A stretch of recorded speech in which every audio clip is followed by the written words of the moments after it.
O mundo da microeletrônica está passando por maus bocados no momento. Ainda estamos em um processo de superação de uma crise sanitária mundial que interrompeu, em alguns lugares até mesmo parou, a produção de microchips. A mineração de criptomoedas fez a demanda por placas de vídeo dispararem sem oferta suficiente para dar conta. A situação da Rússia é ainda mais sensível, já que o país enfrenta sanções econômicas que, querendo ou não, trazem impactos no mercado de processadores dentro do país. Apesar desse problema ser mais grave na Rússia, por motivos óbvios, muitos outros países estão também, estão pensando que é importante investir na produção de microchips em território nacional e não depender só de fábricas em Taiwan, Coreia do Sul e China. Na Rússia, essa crise na produção de processadores já era esperada e processadores com arquitetura desenvolvida na Rússia já eram não só produzidos, mas começavam a ser usados em diversos equipamentos. Você nunca ouviu falar desses processadores russos?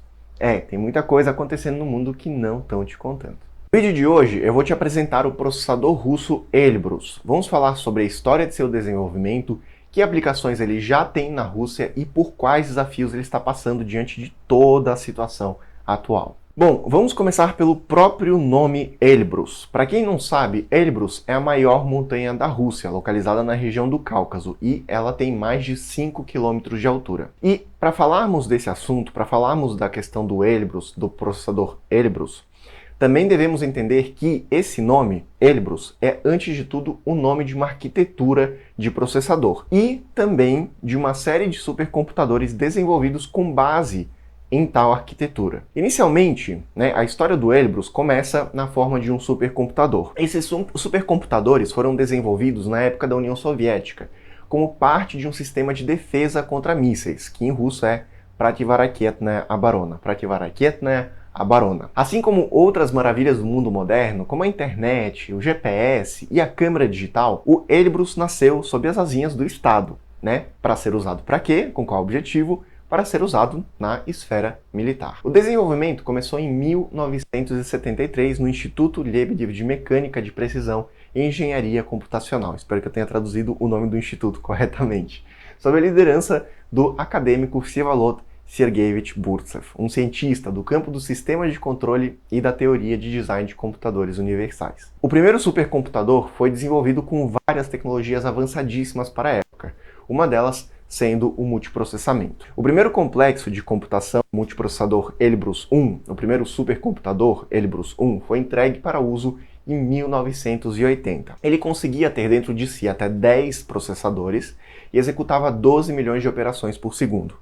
A memória RAM era de 64 MB. Mas a tecnologia computacional naquela época se desenvolvia em grande velocidade. Em 1985 surgiu uma atualização, o Elbrus II. A sua produtividade cresceu para 125 milhões de operações por segundo, com 10 processadores funcionando em conjunto. A memória RAM cresceu para 144 MB. O supercomputador Elbrus II foi usado em vários grandes projetos, como por exemplo, na surpreendente estação de radar de visão circular Don-2N, o principal sistema de defesa contra mísseis da região de Moscou. Também foi usado no Centro de Controle de Missão Espacial da União Soviética e em outros projetos importantes da esfera de pesquisa atômica. Depois da implementação e do início do uso do Elbrus II, um novo supercomputador começou a ser desenvolvido com uma série de melhorias, como o uso de 16 processadores. No entanto, devido à queda da União Soviética e às dificuldades econômicas que ela causou, esse projeto nunca foi finalizado. Depois da queda da União Soviética, em 1992, o Instituto Lebedev de Mecânica de Precisão e Engenharia Computacional, de novo, espero que eu tenha traduzido o nome do instituto corretamente, criou o Centro Moscovita de Tecnologia SPARC, com a sigla russa MCST. O novo empreendimento atuou até 1996 em parceria com a empresa americana Sun Microsystems, que estava promovendo na época os seus computadores com arquitetura SPARC. O trabalho dessa parceria permitiu à MCST ter acesso a novas tecnologias de construção de processadores e criação de sistemas operacionais. Até meados de 2007, a empresa só produzia processadores com base na arquitetura SPARC. Mas já a partir de 2005, um pouquinho antes, a empresa já começou a desenvolver os processadores Elbrus, que podem ser vistos como um tipo de sucessor, uma continuação dos supercomputadores desenvolvidos décadas antes. A arquitetura Elbrus é 100% russa, mas similar, parecida em alguns aspectos à arquitetura VLIW. Em 2008 foram produzidos os primeiros computadores com base no processador Elbrus para uso na esfera militar.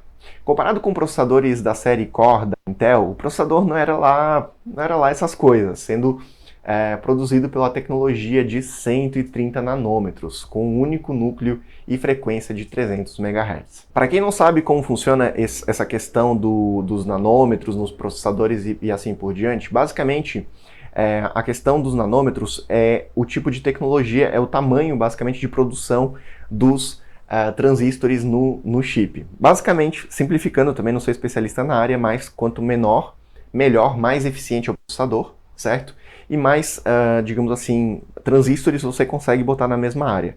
E basicamente, de modo geral, né, simplificando assim absurdamente, um número menor, quer dizer, é mais tecnológico, mais eficiente, melhor, certo? Então, só para a gente se entender. Mas, de novo, eu não sou especialista nesse assunto e quem quiser explicar um pouco melhor essa questão de tecnologia de produção, de processadores, dos nanômetros e assim por diante aqui nos comentários é super bem-vindo. Então, de novo, os primeiros computadores produzidos com base no processador Elbrus não eram lá essas coisas comparados com os processadores da série Core Intel. Eles não eram lá grande coisa, eram produzidos por uma tecnologia de 130 nanômetros e com um único núcleo e frequência de 300 MHz. Mas a gente não deve esquecer que o Elbrus segue uma arquitetura diferente de qualquer outra coisa no mundo. Antes de tudo, ele garante uma proteção muito forte contra vírus e mostra excelente produtividade com programas e sistemas operacionais desenvolvidos especialmente para essa arquitetura. Mas, é claro, apesar de que existe, né, se você quiser, existe a possibilidade da execução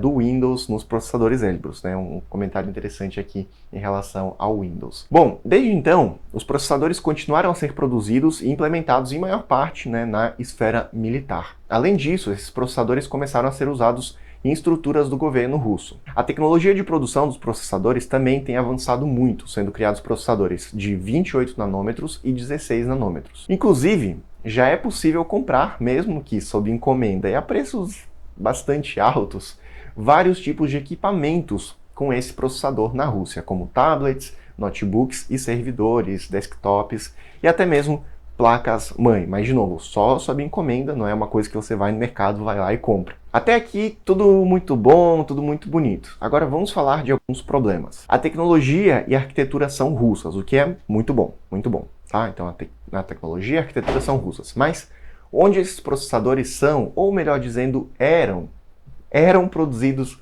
até pouco tempo atrás? A resposta é Taiwan. E isso por si só não é algo ruim, já que outras grandes fabricantes de processadores, como a Intel, a AMD e outras também terceirizam a sua produção para Taiwan, para a mesma fábrica, inclusive, a TSMC. Se bem que a Intel, na verdade, já tem planos de começar a produção em solo americano, obviamente com apoio amplo e financiamento do Estado, do Estado malvadão. O grande problema é que Taiwan já mal dava conta de atender as demandas de outras empresas mundo afora e a demora para a produção dos processadores Elbrus acabava sendo muito longa por conta disso. Depois das sanções contra a Rússia, a situação se complicou mais, já que agora Taiwan, sob pressão dos Estados Unidos e na contramão de qualquer tipo de livre mercado, parou de vez de produzir os processadores da série Elbrus. Agora, a russa MCST se vê obrigada a voltar a sua produção para a Rússia, o que até é possível, já que na Rússia existe uma fábrica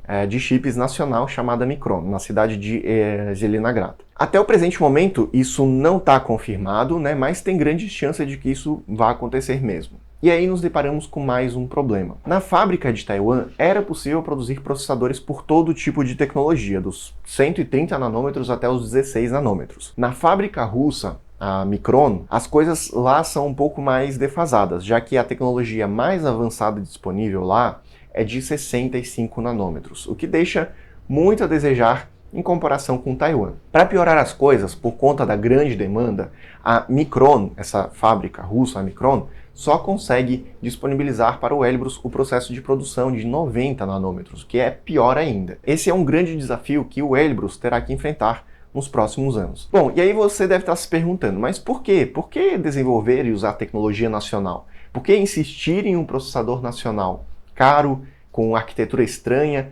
se é mais fácil e mais barato comprar do exterior, de quem já domina o processo de produção e consegue criar a mercadoria de forma mais barata. De fato, o processo de globalização permitiu aumentar exponencialmente a escala de produção, e realmente existem países que conseguem produzir de forma mais eficiente alguns produtos e alguns tipos de mercadorias por diversos motivos, né? Motivos históricos, geográficos, sociais, enfim. Partindo dessa premissa, faz mais sentido, de fato, né, você produzir aquilo no que você é bom e mais eficiente e comprar de outros países as mercadorias que você não produz de forma eficiente. E por que então a Rússia deve insistir em produzir processadores com tecnologia própria se outros países podem produzir processadores melhores e mais baratos? Bom, primeiramente justamente para conseguir alcançar esses outros países e uma área extremamente importante e estratégica para o futuro. Segundo, por motivos de segurança nacional. Hoje, vamos pensar, hoje chips e processadores são usados em tudo, começando com sistemas bancários,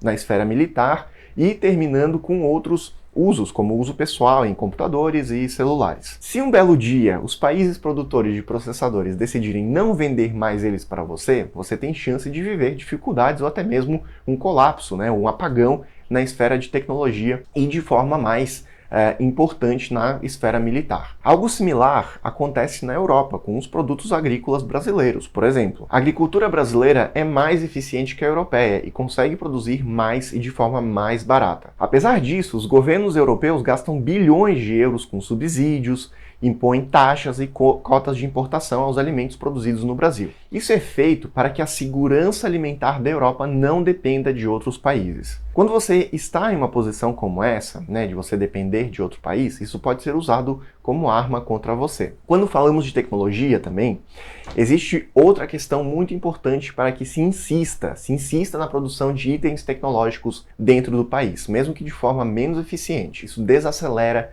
a chamada fuga de cérebros, que nada mais é que a saída do país de profissionais qualificados e que têm capacidade de produzir produtos com alto valor agregado. Caso não existisse, por exemplo, o Elbrus, os especialistas, engenheiros, desenvolvedores de software que trabalham na empresa já estariam em outros países, trabalhando na Intel ou na AMD, por exemplo. Quando se trata de tecnologia, durante muito tempo se deve perder dinheiro, receber ajuda do Estado e produzir produtos muito inferiores e mais caros que os concorrentes, para só depois conseguir se igualar no jogo e receber os primeiros lucros. Sempre foi assim e sempre será.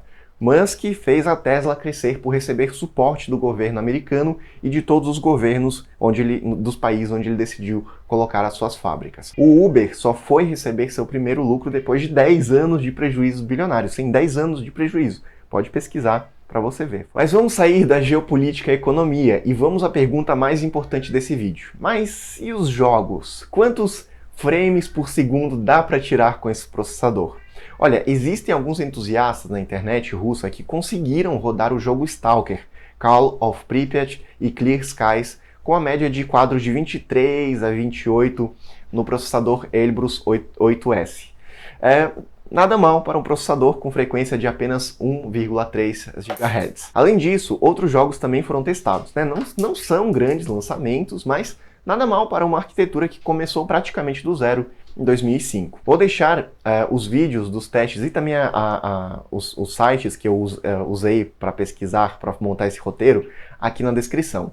Mas é claro, tá tudo totalmente em russo, mas quem já manja um pouquinho de russo já pode tentar navegar um pouquinho ali, assistir os vídeos e ler os artigos. Bom, e o que o futuro reserva para o Elbrus? É difícil saber. Apesar de estar sendo implementado na esfera militar em algumas organizações governamentais, o Elbrus ainda se encontra em estado frágil, já que ainda deixa a desejar em custo e na produtividade comparado a líderes de mercado como a Intel e a AMD. Outro problema a ser resolvido é a capacidade da Rússia de produzir os processadores em fábricas russas, já que, como dito antes, Taiwan, sob pressão dos Estados Unidos, não seguirá fazendo esses processadores por lá. Por outro lado, outras notícias positivas chegam da Rússia, como o desenvolvimento de um SSD nacional, que é feito para funcionar em máquinas com processadores Elbrus. Na situação atual da Rússia, abrir mão de um processador 100% nacional, apesar de mais caro e menos efetivo, pode ser um verdadeiro tiro no pé e botar em risco toda a segurança digital do país. Vamos seguir olhando as notícias. O meu trabalho aqui era apresentar esse processador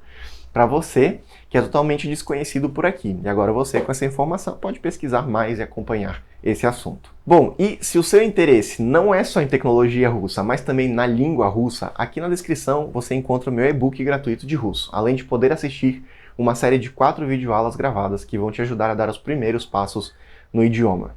Bom, espero que você tenha gostado desse vídeo. Eu vou ficando por aqui. Большое спасибо за внимание. До скорой встречи. Пока. Tchau, tchau, gente. Até a próxima.